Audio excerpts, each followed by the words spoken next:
Today I am going to teach you another topic, finite verbs.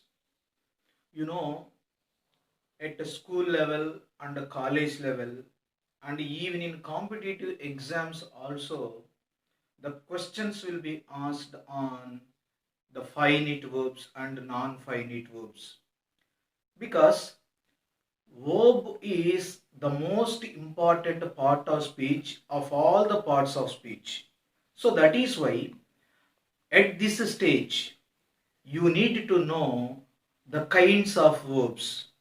Already you may have been taught by your teachers at school level the difference between main verbs and auxiliary verbs. And I have already made a video on transitive verbs and intransitive verbs. And now finite verbs and non-finite verbs.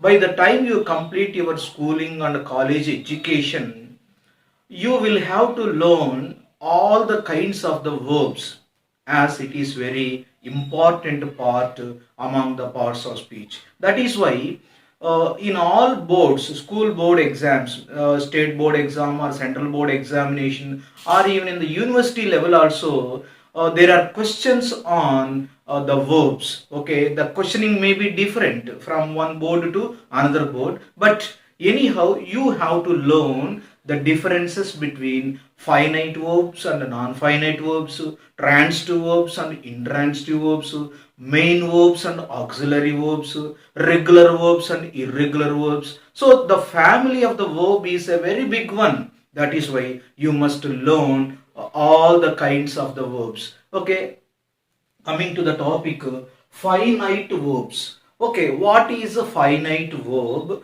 and what are the features or the characteristics of finite verbs? Okay, when some sentences are given as to how to identify whether the verb is a finite verb or non-finite verb, just listen to me very carefully right from the beginning to the end of this video. Then you will be able to understand the finite verbs. Look at the features I have written here.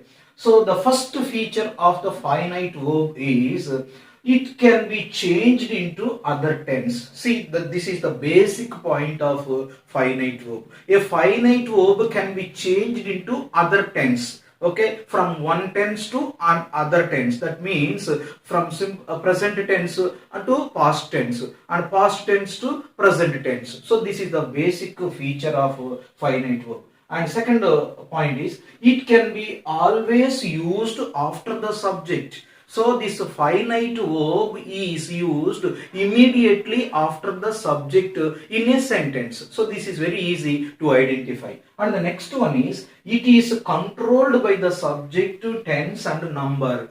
These three are very important features of finite verbs. The third one is it is controlled by the subject, tense and number. Controlled in the sense it is limited. The finite verb is limited by the subject, tense and number. So limiting or controlling means it is completely under the control of the subject, tense and number. How the finite verb can be controlled by the subject and tense and number? Let us see these examples. So the first one is how the finite verb is controlled by the subject. Look at the first example. I want to speak English. See, very simple sentence. It is very easy to identify how it is controlled.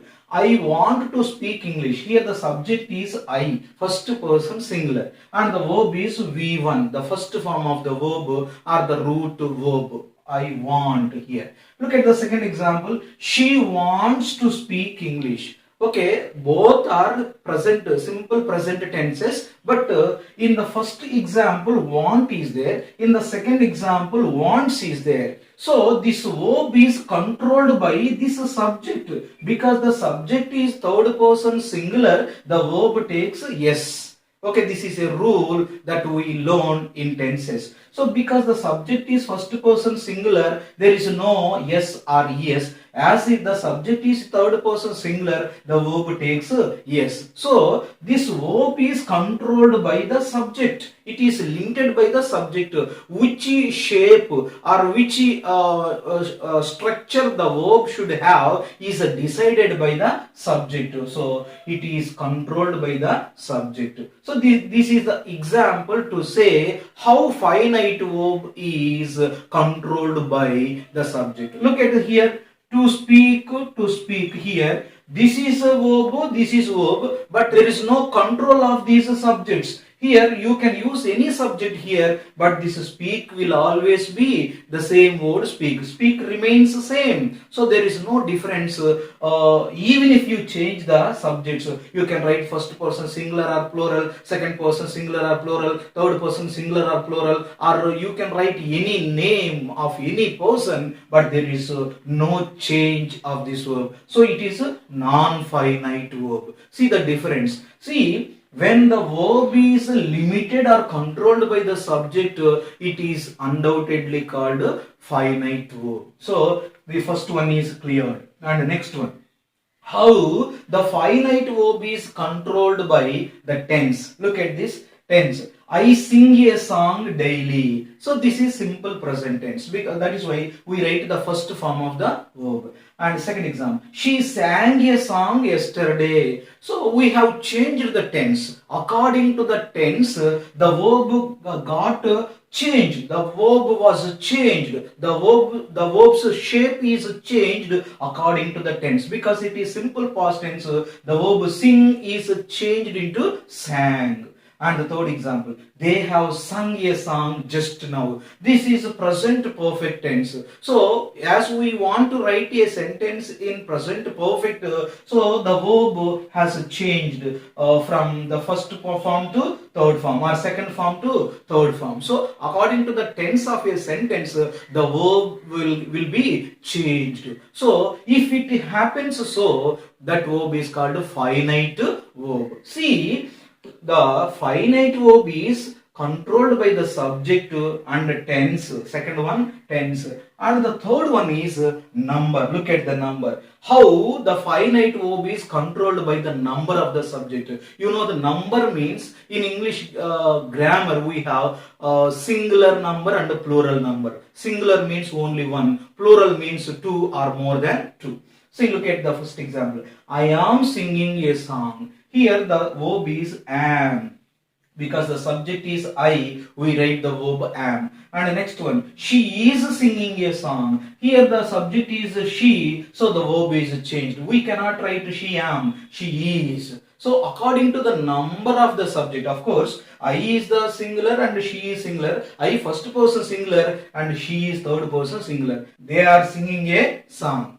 Look at the third example. They, third person plural. So the verb is are. So according to the number of the sentence, the verb gets changed. So it is called finite verb. Finite verb is controlled by subject, tense and number. How it is controlled by the subject, tense and number, we have seen in these examples. In the examination, if a sentence is given and you may be asked to identify the finite verbs, remember these features. If you remember these features, identification will be very easy. Look at this example. If you help me now, I will help you later. Look at this sentence. If you help me. After the subject, what is there? Verb is there. So this is a finite verb, because if the subject is he, and immediately it will be changed to helps, because he helps, you help, I help, or we help. According to the subject and the number of the tense, the verb changes. The verb is changed. So then it is called a finite verb. And look at this. I will help you later. Here the same word help, but this is a non-finite verb. Even if you write I will help, you will help, she will help, they will help will remain the same. It won't change. It will not be changed. So it is a non-finite verb. Look at this. The girl has done project just now. Look at the example. This is present perfect tense. Okay, the girl has done. If the subject is the girls, it will be have. So has is a finite verb, and this V3 is always non-finite verb, because before V3 helping verbs are there, have forms are there. Okay, have, has, had, they will be changed, but the third form of the verb or the past participle, it will never be changed. So past participle will always be non-finite verb. Remember this point. And look at the third example. They have done their work. Here this is also present perfect, but here the have form is changed according to the subject, but the third form of the verb or the past participle is not changed, because it remains it will remain the same even if the tense, even if the number of the subject is changed, it will never be changed.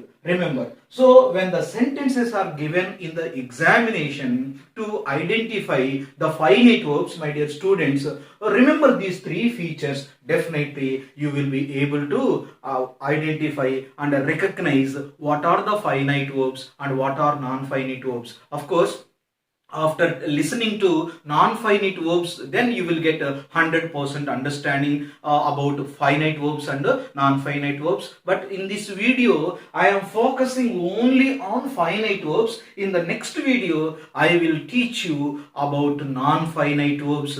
Then you will get 100% understanding. But now the focus is only on finite verbs. Here I have given you some clues. See, in these examples, we have seen V1, that is right. V1 is written, so after the subject this is always finite verb, and V1 plus yes or es, you look at this, she wants, this is also finite verb. Next V2, this is always a finite verb. We have seen she sang a song yesterday, because it is always used immediately after the subject, so this is a finite verb. And am, is, are, was, were. So in all these sentences, okay, present continuous tenses, past continuous tenses, they are used. Okay, so they are also finite verbs. And do, does, did. So whenever you come across these words in the sentences, you take it for granted that they are finite verbs. And have forms also, have, has, had. Okay, I have given only a select words to remember while writing the answers. Okay, to remember which one is a finite verb and which one is not a finite verb. But mostly you rely on these features. These will help you. Okay, what is the first one? It can be changed into another tense. Second point is it is always used after the subject. Its place is next to the subject. And the most important rule is it is controlled by subject, tense and number. This is all about finite verbs. Please subscribe our channel English Victor. Thank you.